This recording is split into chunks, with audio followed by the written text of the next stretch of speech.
খবর 24 সাথে আপনাকে স্বাগত। নতুন নতুন খবর জানার জন্য আমাদের চ্যানেলে চোখ রাখুন। নমস্কার দর্শক বন্ধুরা, খবর 24 সাথে আপনাকে স্বাগত। জেক ফ্রেজার ম্যাকগুর্ক নামটা শুক্রবারের আগে আদৌ কোনো ভারতীয় ক্রিকেট প্রেমী শুনেছিলেন কিনা তা বলা মুশকিল।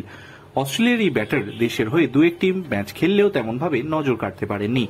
আইপিএল খেলতে আসা অস্ট্রেলিয়ার ঘরোয়া ক্রিকেটেও রান পাচ্ছিলেন না ফ্রেজার। শনিবারই তিনি দিল্লি ক্যাপিটালসের হয়ে ঝড় তুললেন, সেটাও আবার তার বিগ্রহ ডেভিড ওয়ার্নার দ্রুত আউট হয়ে যাওয়ার পরে। শুক্রবার চতুর্থ ওভারে বোল্ড হয়ে যান ওয়ার্নার। যেভাবে আউট হয়েছিলেন সেটা তার দুর্ভাগ্য, কিন্তু সেটাই সৌভাগ্য হয়ে যায় ফ্রেজারের কাছে। ডানহাতি অজি ব্যাটার 35 বলে 55 রানের ঝোড়ো ইনিংস খেললেন, 5টি ছক্কা মারেন তিনি। 22 বছরের ফ্রেজার এই প্রথম আইপিএল খেলতে এসেছেন।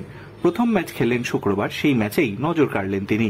ফ্রেজারের 55 রানের ইনিংসে ভর করেই জয়ের পথ সহজ করে নেয় দিল্লি।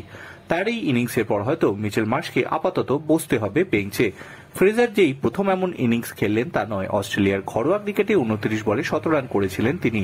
লিস্টে ক্রিকেটে সেটাই দ্রুততম 100 রান। সাউথ অস্ট্রেলিয়ার হয়ে তাসমানিয়ার বিরুদ্ধে ফ্রেজারের এই ইনিংস সাড়া ফেলে দিয়েছিল। তার খেলার সঙ্গে ওয়ার্নারের মিল দেখতে পান অনেকে। আগ্রাসী ব্যাট করতে পছন্দ করেন ফ্রেজার।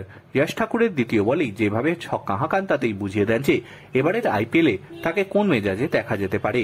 আরশাদ খানকে এমন মারেন যে তার আক্রমণ থেকে সরিয়ে দিতে বাধ্য হন লোকেশ রাহুল। ফ্রেজার যদিও শুক্রবার ভাগ্যের সাহায্য পান, তার ক্যাচ ফেলে নেন রবি বিষ্ণই। ম্যাচ শেষে সেই নিয়ে আফসোস করতে শোনা যায় লখনৌ অধিনায়ক রাহুলকে। তিনি বলেন, আমরা শুরুতেই ওয়ার্নারের উইকেট তুলে নিয়েছিলাম, কিন্তু কিছুক্ষণের মধ্যে পৃথ্বী সহ আউট হয়ে যায়। 10 ওভার পর্যন্ত আমরা ম্যাচ ছিলাম, তারপরে একটা ক্যাচ পড়লো আর সব শেষ। পান্ত আর ফ্রেজার ম্যাচ নিয়ে চলে গেল। ফ্রেজারকে আমরা খুব একটা চিনি না, ওর খেলা আমাদের কাছে পরিচিত নয়। বেশ কিছু ভিডিও আমরা দেখেছিলাম, কিন্তু খুব ভালো খেললো, ফ্রেজারকে কৃতিত্ব দিতে হবে। ফ্রেজারকে নিয়ে উচ্ছ্বসিত টম মুডিও তিনি মনে করলেন দিল্লি যদি প্লে অফে যায় তাহলে ফ্রেজারকে ওপেন করানো উচিত। অস্ট্রেলিয়ার প্রাক্তন ক্রিকেটার মুডি বললেন, কি দেখলাম শুক্রবার ফ্রেজারের থেকে, আমি চাই পাওয়ার প্লেতে সব কটা বলও খেলুক, ও থামতে জানে না। আমি জানি দিল্লির ওপেনাররা অভিজ্ঞ, কিন্তু দিল্লিকে এখন ম্যাচ জিততে হবে, তাই রিস্কও নিতে হবে। শুক্রবার ফ্রেজারের যে মূর্তি আইপিএলে দেখা গেল তাতে সত্যি আগামী দিনে তাকে ওপেন করতে দেখা যেতে পারে, বিশেষ করে ওয়ার্নার যখন ফর্মে নেই আর আইপিএল খেলতে আসা ফ্রেজারও আপ্লুত। তিনি বলেন, আইপিএল খেলতে সে দারুণ লাগছে, এ যেন এক অন্য দুনিয়া। আগে কখনো এমন দেখিনি, আইপিএল এর কথা অনেক শুনেছি, এখানে সেই প্রথম দেখলাম।